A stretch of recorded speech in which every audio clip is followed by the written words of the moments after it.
That's just the enemy kicking his heels up, kicking all that stuff up, trying to fill the atmosphere in front of you with granules of filth that accompanied by the foul smell of fear. Just look around those things.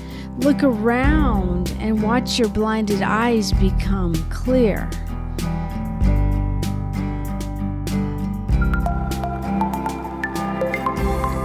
Yes, here we are, episode number 105 of the Kingdom Mentor podcast. Passionate and wanting to help you find your voice, share your voice, and even market your voice. So I got a question for you on this episode number 105. As we go forward in our dreams that God has turned the tide, what do you do when static comes along the way? And what do I mean by that? Well, this was highlighted to me last night where for no reason at all, I could have been hungry, I could have been tired, it could have been any of those things, but I just felt the static. And it's really interesting. I don't know how to describe it. And it was funny because my precious husband, who usually cooks, knew I really wanted pizza. So we got some great pizza. It was hot. It was good. And the static was going away. And then I got on my favorite sweatshirt, my sleepies. I mean, it was just, I couldn't describe it. But this is one thing I did think of about static. And what do I mean by it? It's like this. It's this picture that the Lord gave me quite a few years ago. It's like the dust that the enemy kicks up in front of your face, so your vision gets blurred, and all you see is the dust and stuff in front of you. It's like the debris of doubt. It's like the particles of panic where you feel fear start to come in. Or it's the sand of severe loss, or it's the grit of grueling pain, physically, mentally, emotionally, or it's the fragments of faith that is lost. I got this picture, like I said, and I remember so specifically, God said, Teresa, that's just the enemy kicking his heels up, kicking all that stuff up, trying to fill the atmosphere in front of you with granules of filth that accompanied by the foul smell of fear. Just look around those things. Look around and watch your blinded eyes become clear. As you know, I went into this year with the declaration, and I still believe it, that God has turned the tide based on Psalm 118 in the Message translation. That God has turned the tide, and this is the year for dreams to start to come true. This is the year of walking in a decade of those dreams. And I went just supercharged with that theme. And never mind that I experienced some, we call this severe static. And then just a few weeks ago, actually about 4, when I fell flat down on my face down the stairs, I landed face first. Nothing missing, nothing broken. I had lost my wallet halfway through the day, found it, nothing was missing, fell down the stairs, nothing was broken. Hallelujah. But I had rug burns where they shouldn't be. My wrist was all bruised but not broken. The ribs, not a baseball size knot. But that's not the purpose of this. I did experience pain, but I want to say this. I experienced trauma in the pain, but I was so determined to not let it become drama seeping into my mind, will, or emotions. I was so determined that it wouldn't be part of the debris, particles, grit, fragments of anything that would block my vision. And how did I do that? I went into this place of just worshiping God. And what's beautiful about that is the power of worship that kept my hope alive, even amidst the pain. But my drive, my will, my mind, my emotions stayed inspired and thrilled. And all I can say is I had a new lesson of dealing with trauma that had to do with physical. So I want to be a testimony, even in the midst of the pain. I found a way to get into a place I don't think I've been before, and that's worshiping God. But what about you? Static. And that was definitely some static. But what is it? What happens to you when you really feel like there's static of going forward? You've laid your dreams out. You've given your hope away. You've started to make declarations, or you are in the declarations.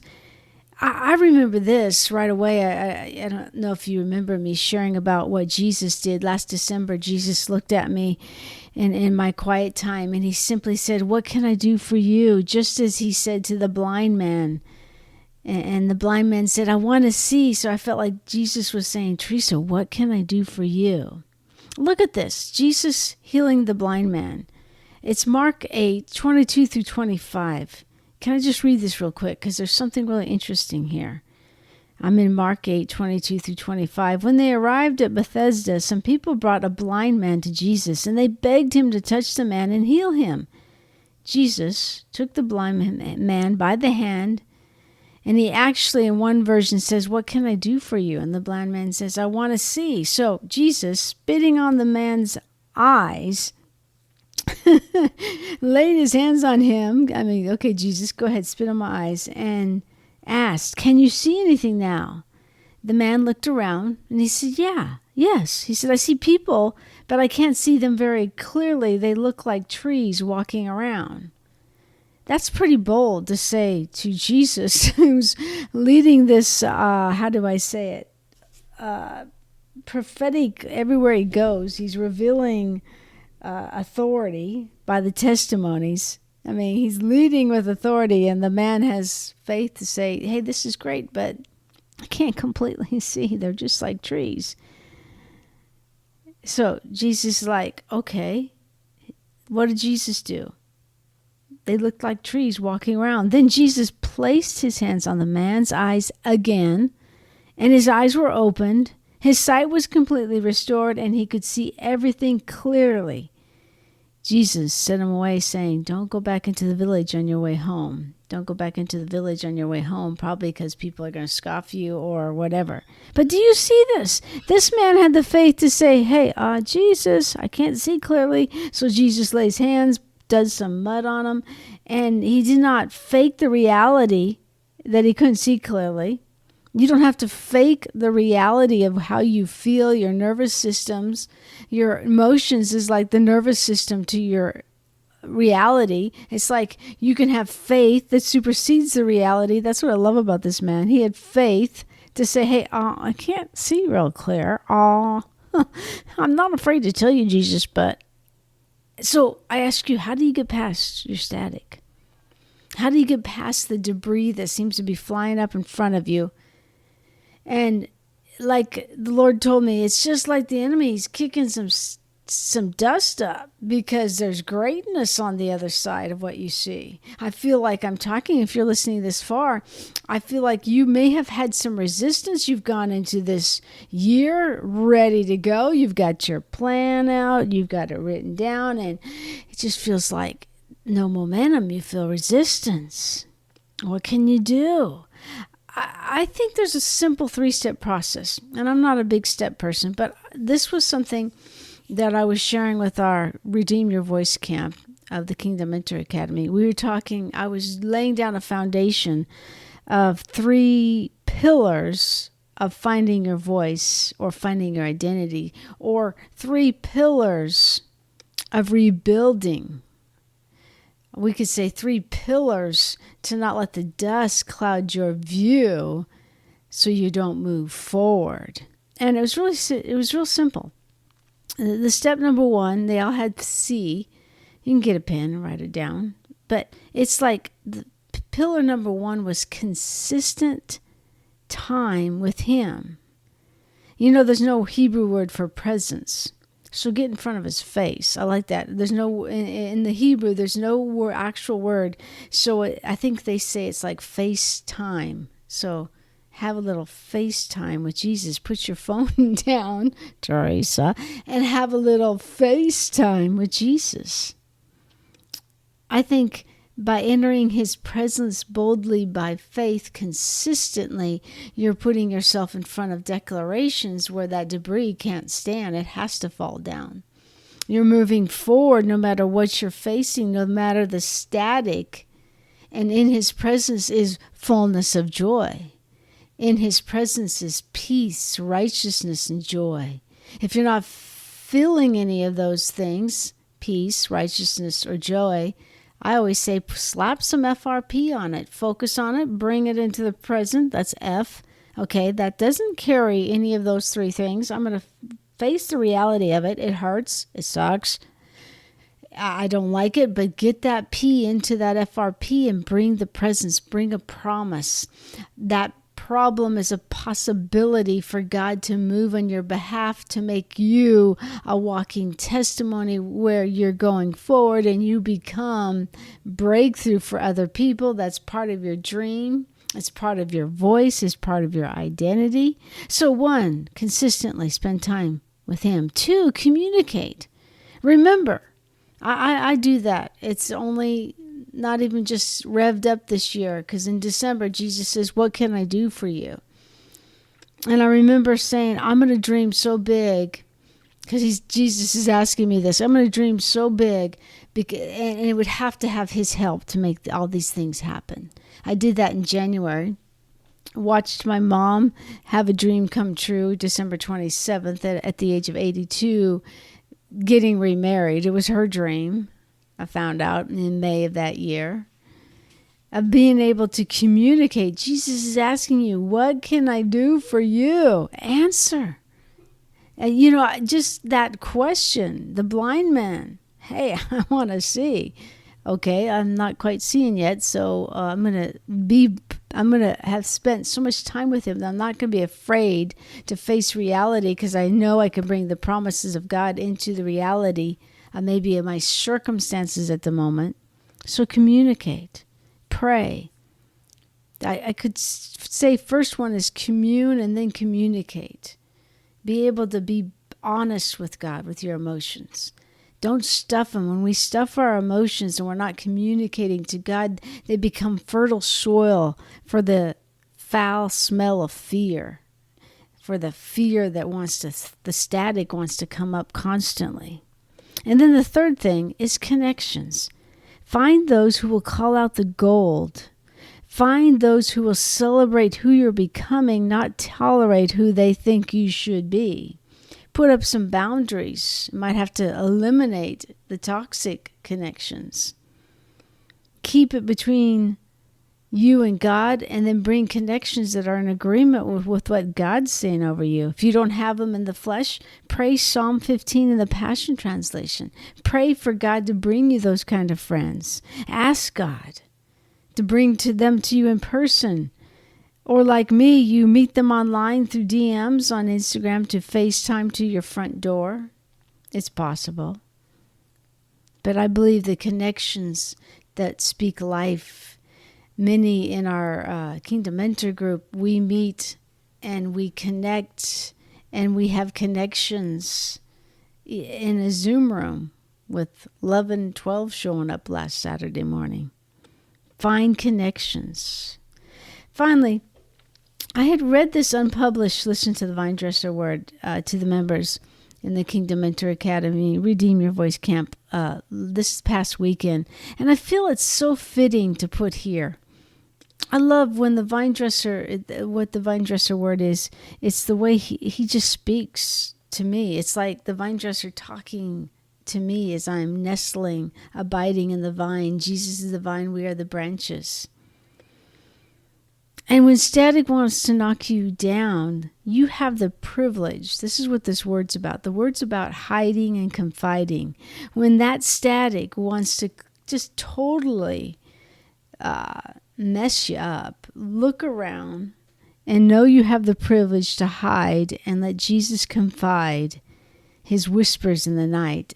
Whispers in the night. Look at this. Psalm 16 verse 7. The way you counsel and correct me makes me praise you more. For your whispers in the night give me wisdom.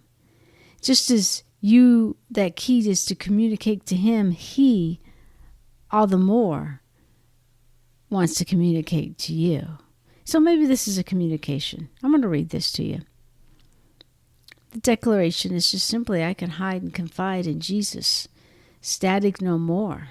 I'm going to look around the static and look into the face of my vine dresser. So listen to the vine dresser. This is what he's saying to you.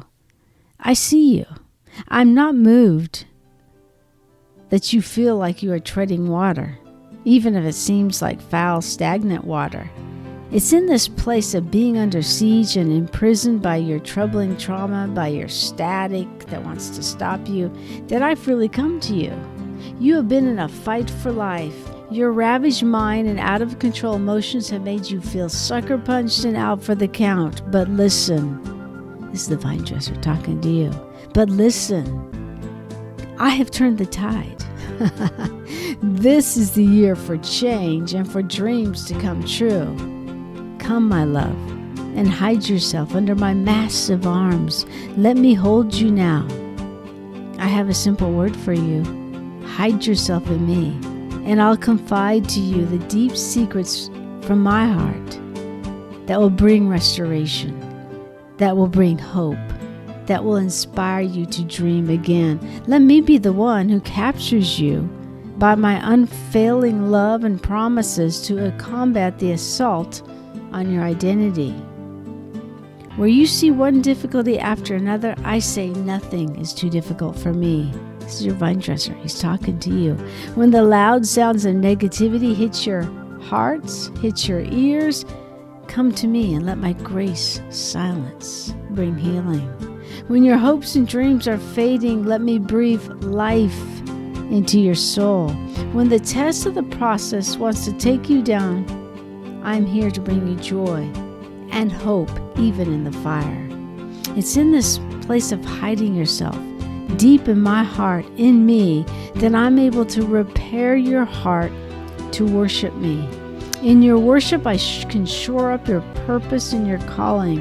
Here is where I can confide to you my greatest plans of prosperity and peace as I restore and rebuild you.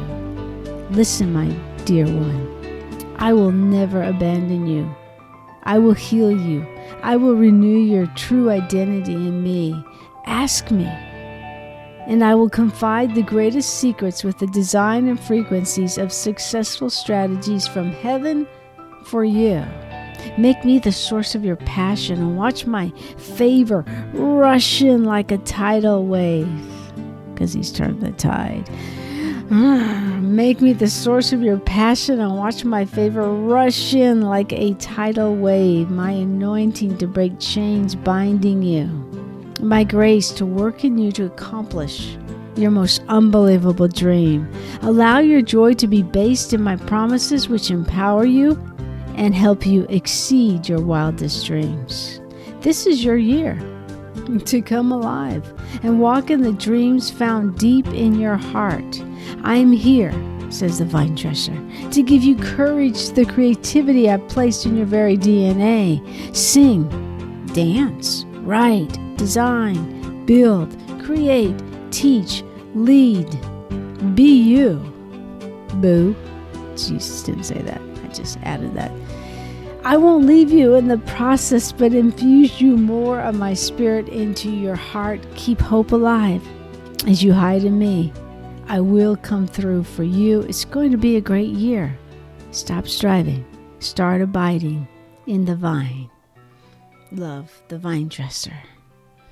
So what do you do in the midst of the static? The enemy's kicking his heels up. Look around. Communicate to God. Spend time with Him consistently.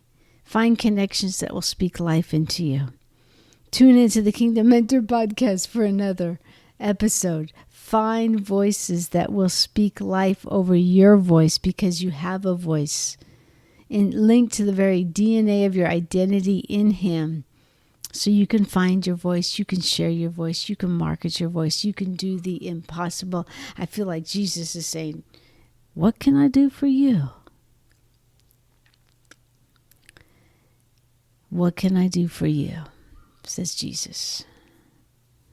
You can get past the static to go forward in your dreams. The static may be very severe. I don't take that lightly.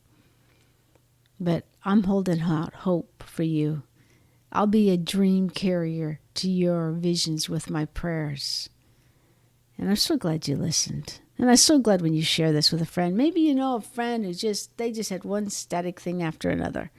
Share it on Instagram. Tag me so I know you shared it. Share it on Facebook. Write a review.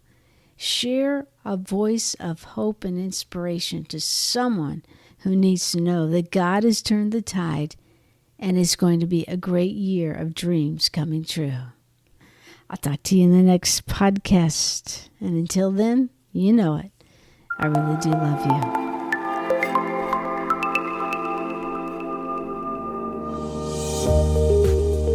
And we're always so honored when you join us for the Kingdom Mentor podcast. Hey, do me a favor and leave a review or share it with a friend. Hey, you can also catch this podcast not only on Apple Podcasts, but on Spotify, Google Podcasts, and if you have an Android, on the Stitcher app. I'll catch you in the next podcast. Until then, you know it. I really do love you.